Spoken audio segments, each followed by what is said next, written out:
अरे बहू, बहू कहाँ है रे? अरे बहू तू यहाँ क्या कर रही है? एकदम तू गाय है गाय, बुद्धि तेरा भ्रष्ट हो गया है। क्यों माँ जी हर समय बकरी की तरह मैं क्यों करते रहते हैं? क्या किया मैंने जो गाय कह रही है? अरे बहू तुझे मैंने कुकर पे आलू चढ़ाने के लिए कहा था। हाँ तो मैं चढ़ा के तो आई हूँ। तो गैस कौन जलाएगा? गैस नहीं जलाएगी तो आलू कैसे होगा? अरे माँ जी आपने तो गैस जलाने के लिए नहीं कही थी, आप तो बोले थे कुकर में आलू चढ़ा देना, मैं चढ़ा के आ गई। अरे मैं इस बैल बुद्धि लड़की का क्या जो करूँ, एकदम गाय की तरह बुद्धि है इसकी। अरे हाँ मेरी बुद्धि गाय की तरह है और मैं गाय हूँ तो ठीक है मैं गाय हूँ, इसमें आपका क्या? अरे हाँ हाँ मैं भी बकरी की तरह मैं करती हूँ ना, वही ठीक हूँ बकरी बनकर। सास बहू में हमेशा तू में होते रहती है। आज सास और बहू दोनों में तू में हो रही थी और दोनों एक दूसरे को दोषी करार दे रहे थे। और जैसे ही सास अपने आप को बकरी मानती है और बहू अपने आप को गाय, दोनों के शरीर में अजीब सी हलचल होने लगती है और देखते ही देखते कुछ ही समय में सास एक बकरी बन जाती है और बहू बड़ी सी गाय।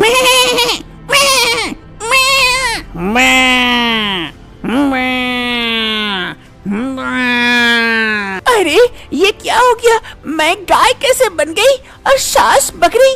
ये क्या हो गया? अब तो मैं गाय की तरह मैं कर रही हूँ, मेरी बात तो कोई सुन नहीं पाएगी, अब मैं क्या करूँ? अरे मैं कैसे बकरी बन गई और ये बहू गाय? मेरी भाषा भी ठीक से नहीं निकल रही है, बकरी जैसे मैं कर रही हूँ। अब क्या होगा, वापस से इंसान कैसे बनूं? तभी किशन खेत से घर लौट रहा होता। किशन मधु का पति और राधा देवी का बेटा था। अरे मेरा बेटा आ गया, किशन के पास जाती हूँ, वही कुछ कर सकता है। अरे किशन जी आगे, मैं उन्हीं के पास जाती हूँ, अगर वही कुछ कर सकते हैं। अब मधु और राधा देवी जो गाय और बकरी बन चुकी थी, वो दोनों किशन के पास पहुँच जाते हैं और उसे बताने की कोशिश करते हैं, लेकिन किशन को कुछ समझ नहीं आता है। अरे ये दोनों गाय बकरी कहाँ से आ गया? हट हट बाहर निकलो, हट हट। किशन उन दोनों को घर से बाहर निकालकर अंदर की ओर चला जाता है और इधर मधु और राधा देवी जो गाय और बकरी बन चुकी थी, वो घर के बाहर रह जाते हैं। आखिर ऐसा क्या होता है कि राधा देवी और मधु गाय और बकरी बन जाते हैं? क्या वो दोनों वापस से इंसान बन पाएंगे? जानने के लिए कुछ समय पहले चलते हैं। कुछ समय पहले की बात है, किशन एक मेहनती किसान था। हर रोज वो खेत में बड़ी ही मेहनत से काम करता और शाम होते ही घर लौट आता था। किशन के घर उसकी माँ राधा देवी रहती थी। राधा देवी और किशन दोनों ही रहते थे।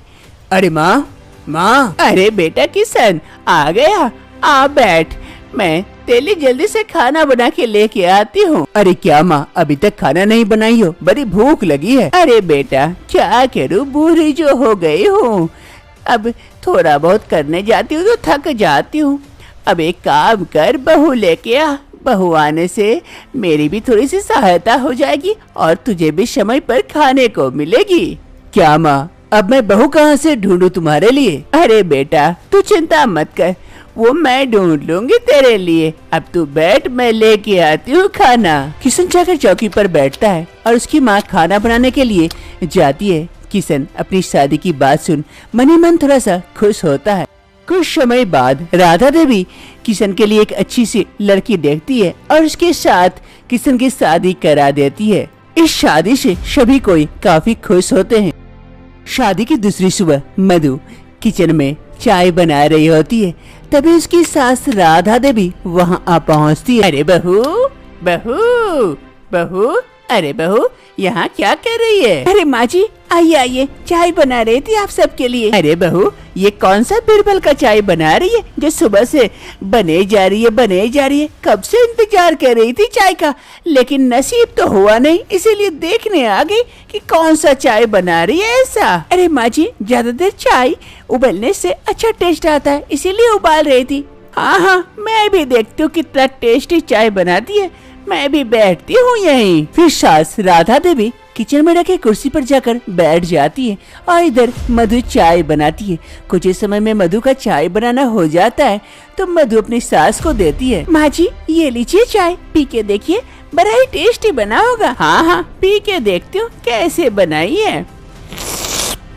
हाँ हाँ ठीक ठाक ही बना है, बढ़िया बना है। चाय तो ठीक ठाक बना लेती हो, खाना देखना पड़ेगा कैसे बनाती हो। अरे माँ जी खाना भी बहुत ही टेस्टी बनाती हूँ, एक बार खाएंगे तो उंगलियां तक चाट जाएंगे। अरे हाँ हाँ वो तो खाने के बाद ही पता चलेगा। धीरे धीरे वक्त बीतता है। वक्त बीतने के साथ साथ मधु गर्भवती हो जाती है। उसे खट्टा खाने का काफी मन करता है। घर के बगल में एक आम का पेड़ था, उसमें से आम तोड़ के मधु खा रही होती है। तभी उसकी सास एक घड़ा लेकर घर से बाहर आती है। अरे बहू बहू कहाँ है रे?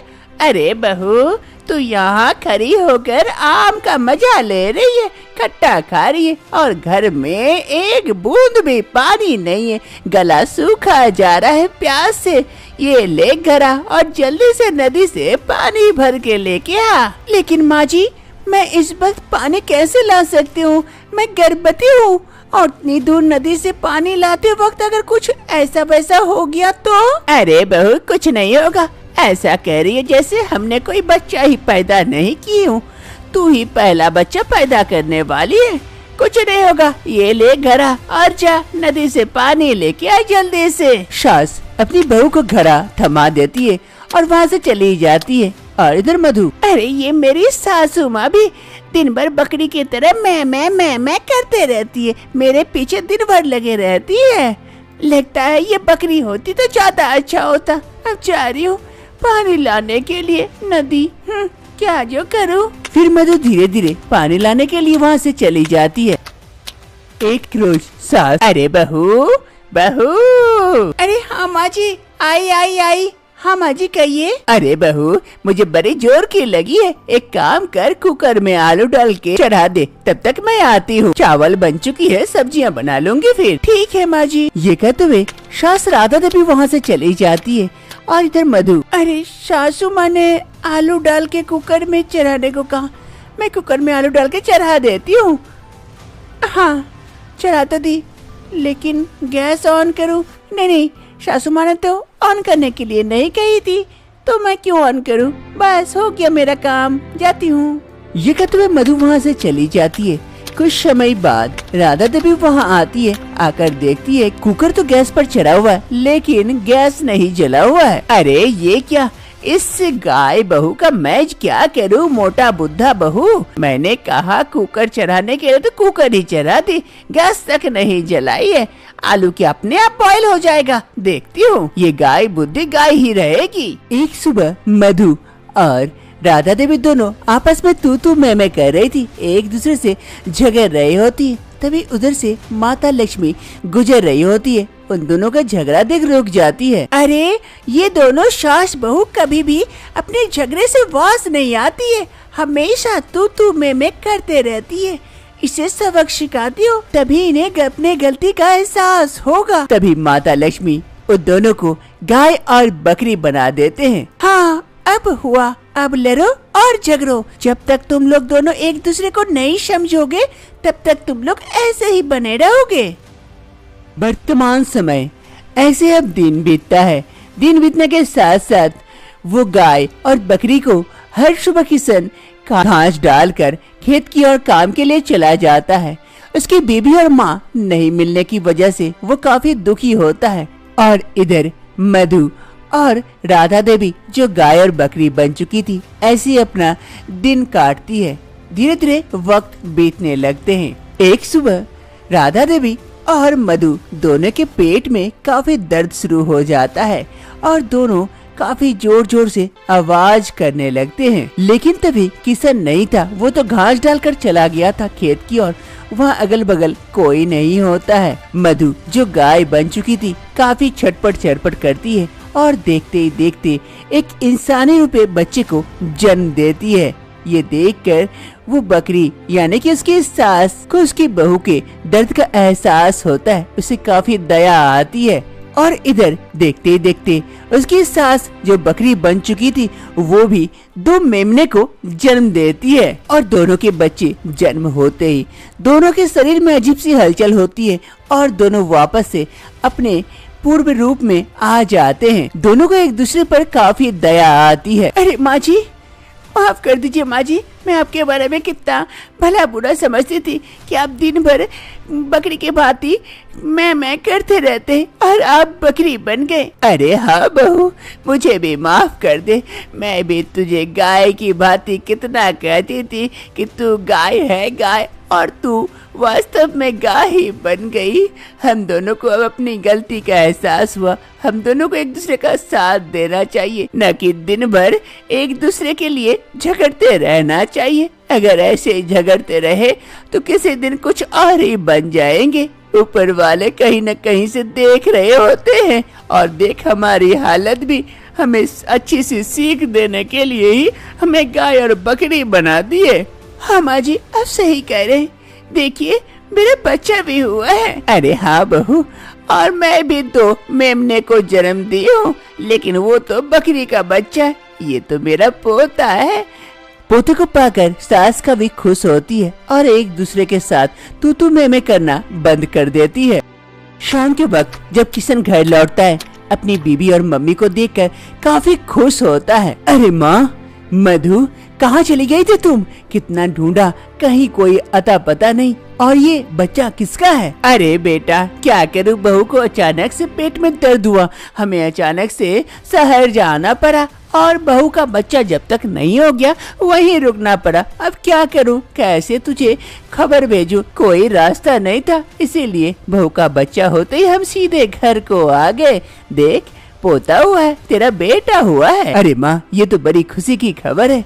लेकिन घर के बाहर एक गाय और बकरी आ गई थी, कुछ दिनों से रह रही थी, वो दोनों कहाँ गई? अरे बेटा, उसका मालिक आया था, ढूंढते ढूंढते लेकर गया और 2 मेमना दे के गया हम लोगों को रखने के लिए। राधा देवी अपने बेटा किशन को एक कहानी बनाकर समझा देती है, जिसे किशन भी समझ नहीं पाता है, और राधा देवी और मधु की सच्चाई छुप जाती है।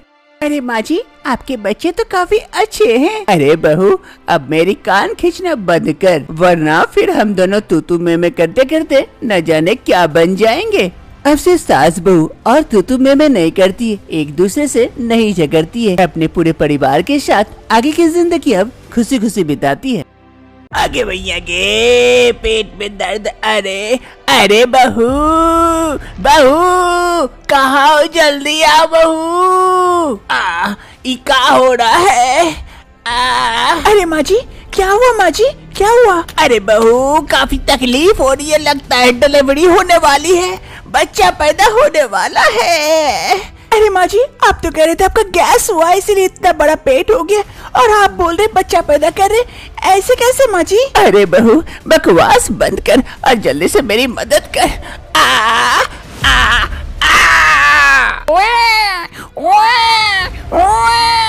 अरे माँ जी, मुबारक हो, बेटा हुआ है। अरे बहू, लेकिन दर्द खत्म होने का नाम नहीं ले रहे, बड़ी जोर की दर्द हो रही है। रूपाली देवी को काफी दर्द उठता है और वो एक बच्चा पैदा करती है। ऐसे ही समय बीतते रहता है और एक एक बच्चा पैदा करते रहती है, और उसकी बहू रेशमा उसकी मदद करती है। ऐसे ही करते करते शाम हो जाती है, कमरा बच्चों से भर जाता है। अरे माँ जी, आप देख लीजिए, मुझसे और नहीं हो पाएगा, मैं थक चुकी हूँ। अब क्या है, इंसान है या बच्चे पैदा करने की मशीन है? सुबह से लेकर शाम हो गई, लेकिन बच्चा खत्म होने का नाम नहीं ले रहा है, पैदा हुए जा रहा है। और कितना होगा माँ जी, मैं और नहीं सक रही हूँ, मैं जा रही हूँ। अरे नहीं नहीं बहू, ऐसा मत कर, मुझे छोड़ के मत जा।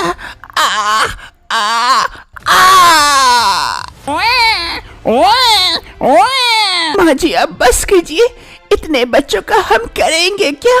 अरे बहू, वो तो बात की बात है, पहले ये देख मेरे पेट में और कितना बच्चा है, मुझे और कितना दर्द सहना होगा कि एक के बाद एक निकलते जा रहा है, कुछ समझ ही नहीं आ रहा है। आखिर ऐसा क्या होता है कि रेशमा को अभी तक बच्चा नहीं होता है और इधर उसकी सास रूपाली देवी बच्चा पैदा किए जा रही थी। सुबह से शाम हो चुका था, लेकिन बच्चा खत्म होने का नाम नहीं ले रहा था।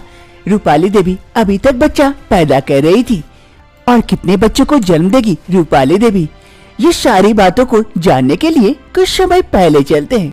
कुछ समय पहले की बात है। कमल एक किसान था जो खेतीबाड़ी करके अपना जीवन यापन करता था। कमल रेशमा से प्यार करता था, इसीलिए आज वो मंदिर में जाकर रेशमा से शादी रचाकर अपने घर लेके आता है रेशमा को। अरे रेशमा आओ, देखो ये हमारा घर है। रुको अभी मैं माँ को आवाज लगाता हूँ। माँ माँ बाहर आओ, देखो मैं क्या लेके आया तुम्हारे लिए। कमल की आवाज सुन उसकी माँ रूपाली देवी घर से बाहर आती है। आकर देखकर शॉक्ड हो जाती है। अरे बेटा कमल, ये क्या, ये किस लड़की को अपने साथ लेके आया है? अरे माँ, ये लड़की आज से तुम्हारी बहू है और मेरी पत्नी। हम दोनों ने मंदिर में शादी रचा ली है और इसे घर लेके आए हैं। क्या ये क्या कर रहे बेटा, शादी रचा लिए? तू पागल वगल हो गया है क्या? किसी भी लड़की को शादी रचा के लेके आ जाएगा और तू सोचा मैं मान लूंगी? कभी नहीं। इसे जा, इसके घर छोड़ा। मैं रामलाल के बेटी से बात करके रखी हूँ तेरी पक्की। रामलाल मुझे वादा किया है अपनी बेटी देगा और तू कह रहा किसी से शादी रचा के आ गया है। जा, इसे फौरन घर छोड़ा। क्या माँ पागल हो गई हो क्या? मैं इसे शादी करके लेके आया हूँ, ऐसे उठा के नहीं लेके आ गया जिसे वापस से घर छोड़ के आ जाऊँ। अब जब शादी करके आ ही गया, अपनी माँ की बात मानेगा ही नहीं तो किस कारण रुका हुआ है? जा घर के अंदर लेके चला जाता। और रेशमा चलो घर के अंदर चलते हैं। फिर कमल रेशमा को घर के अंदर लेके चला जाता है और इधर रूपाली देवी, अरे मेरी किस्मत ही फूटी है। एक लड़का था, वो भी रामलाल से बात करके रखी थी। वो अच्छा खासा दहेज देता, 2 खेत भी देता और ये किस भिख मंगे को उठा के लेके आ गया। अब तो मेरे सपनों में तो पानी फिर गया। क्या होगा, मेरी किस्मत ही फूटी है। अरे नहीं नहीं, ऐसे कैसे फूटने दूंगी अपनी किस्मत को। जैसे भी हो इस बहू को घर से निकाल के रहूंगी और अपने बेटे की दूसरी शादी दूंगी रामलाल की बेटी से। शादी की दूसरी सुबह रूपाली देवी अपने कमरे में बैठी हुई थी, तभी उसकी बहू रेशमा आती है नाश्ता लेकर। माँ जी ये लीजिए नाश्ता। अरे सुबह सुबह किस कलमुही का चेहरा देख ली, आज तो लगता है दिन ही खराब जाएगा। अरे हाँ हाँ, नाश्ता लेके आई है, मेरे सर पे रखेगी क्या? यहाँ टेबल रखा हुआ वहाँ पर रख दे। माँ जी वो गरम गरम पराठा है, खा लीजिए, अच्छा लगेगा। ठंडा होने के बाद फिर अच्छा नहीं लगेगा। हाँ हाँ मैं खा लूंगी, अब रख दे यहाँ पर, सर पर मत चढ़। और जा घर के इतने सारे काम बचे हुए, जाकर वो कर। रूपाली देवी अपनी बहू रेशमा से अच्छे मुंह बात नहीं करती है। रेशमा खाना रखकर वहाँ से चली जाती है। बड़ी आई है, खाना खिला के पटाने चलिए। मैं भी कम नहीं हूँ, कितने दिन टिकती है यहाँ पर मैं भी देखती हूँ। जल्द से जल्द से यहाँ से 9-11 करना होगा, तभी तो मेरा रामलाल इंतजार कर रहा होगा और उसकी संपत्ति। रूपाली देवी रेशमा को पसंद नहीं करती है क्योंकि उसे रामलाल का पैसा दिख रहा था और वो काफी लालच में थी। ऐसे ही 1 साल बीत जाते हैं। एक रोज रेशमा रसोई में खाना बना रही होती है, तभी उसकी सास रूपाली देवी वहाँ पहुँचती है। अरे बहू बहू क्या बना रही हो खाने में? माँ जी वो मिक्स सब्जियाँ बना रही थी, आपको पसंद है ना इसीलिए। नहीं नहीं, मेरी पसंद बदल चुकी है।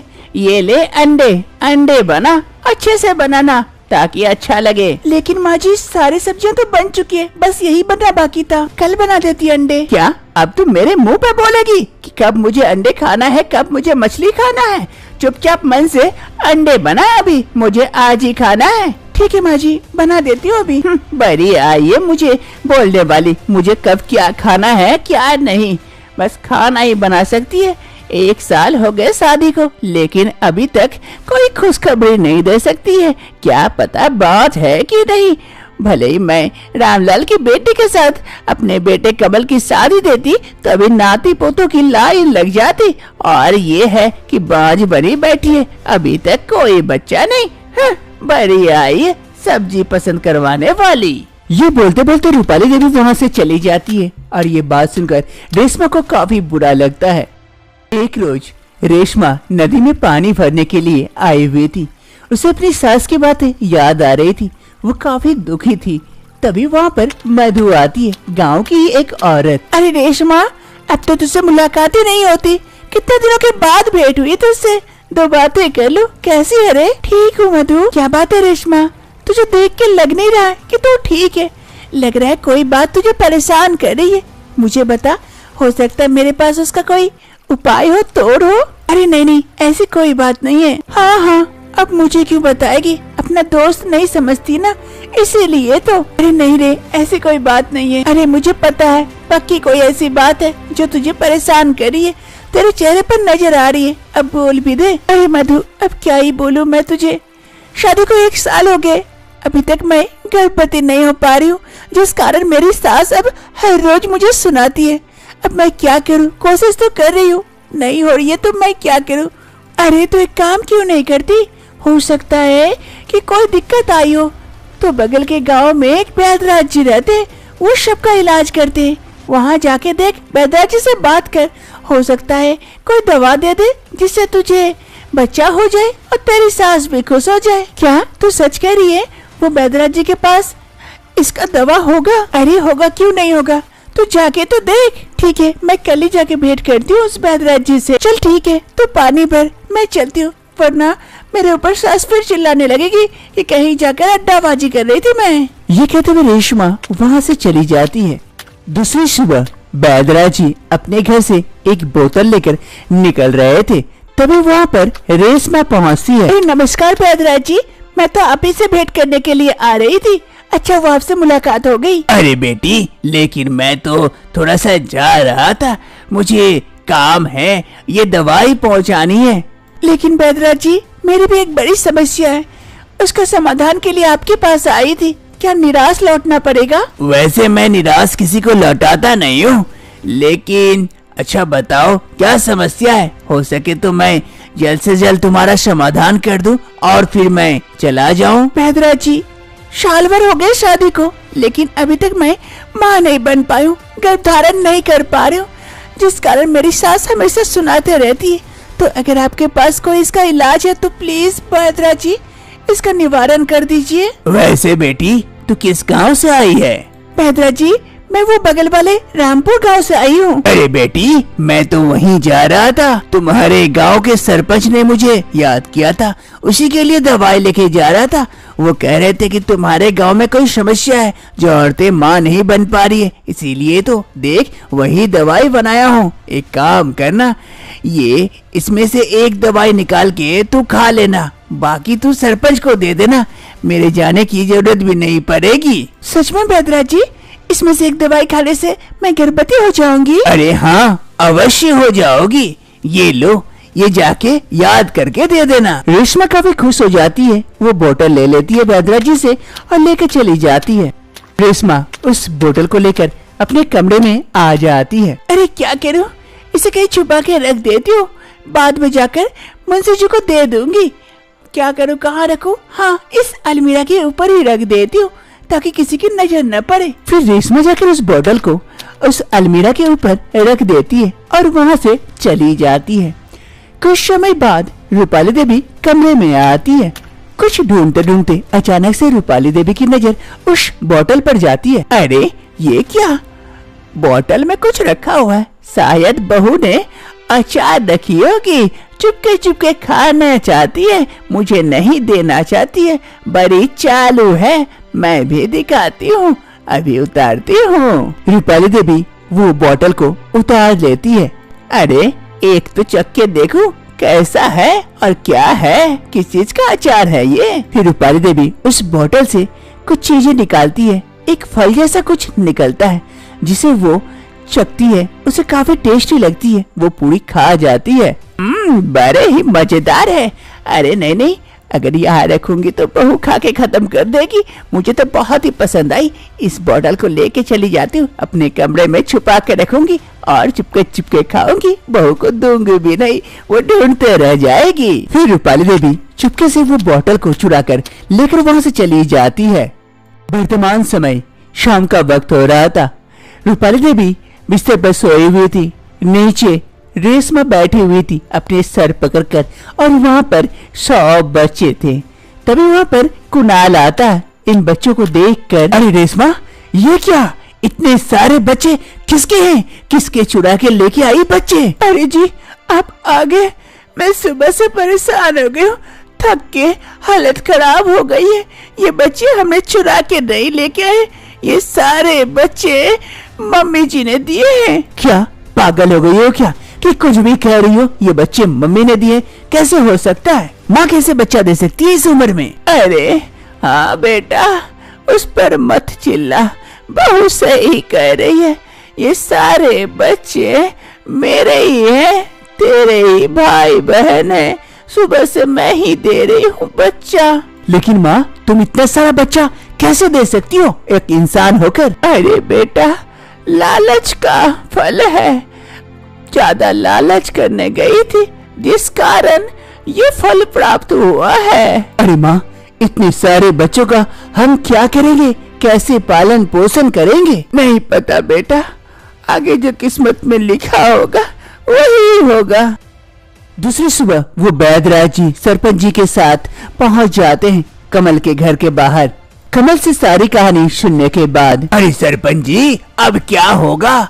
वो दवाई काफी कीमती थी, लेकिन वो दवाई बनाने में मुझे काफी समय लगेगा। अरे हाँ बैदराज जी, मैं समझ सकता हूँ आपकी बात। इसका कुछ उपाय तो करना पड़ेगा। गांव की औरतें अभी तक गर्भवती नहीं हो रही है। सरपंच जी, अगर हम एक काम करें तो कैसा रहेगा? माँ को 100 बच्चे हुए हैं, अगर उन बच्चों को उन गांव वालों में बांट दे, जिसको जिसको बच्चा नहीं हो रहा है, तो कितना अच्छा होगा। मैं भी इतने बच्चों को पाल पोस नहीं सकता हूँ, कैसा जीवन दे पाऊंगा? अरे हाँ सरपंच जी, ये लड़का सही कह रहा है। दवाई बनने में काफी समय लग जाएगा और इतने सारे बच्चों का जीवन खतरे में है। इसीलिए अगर गांव वालों को वो बच्चा दे दिया जाए तो कम से कम बच्चे का परवरिश भी हो जाएगा और उन माओं को बच्चा भी मिल जाएगा जिन्हें नहीं हो रहा है। हाँ बैदराज जी, आप सही कह रहे हैं, मैं बात करके देखता हूँ सबसे। दूसरी रोज रूपाली देवी अपने सारे बच्चे को एक एक करके गांव वालों को बांट देते हैं। जिसको गांव में जिस भी औरत को बच्चे नहीं हो रहे थे, वो आकर रूपाली देवी से एक बच्चा लेके जाते हैं। ऐसे करते करते रूपाली देवी अपने सारे बच्चे को बांट देते हैं, सिवाय एक के, और एक बच्चे को अपने पास रख लेते हैं। रूपाली देवी, रेशमा और कमल उस बच्चे के साथ आगे की जिंदगी अब खुशी खुशी बिताते हैं और रूपाली देवी के कारण पूरा गांव भी खुश हो जाता है, क्योंकि सबको बच्चा जो हो जाता है, सब बच्चों को अच्छी परवरिश मिल जाती है और पूरा गांव खुशी खुशी रहते हैं।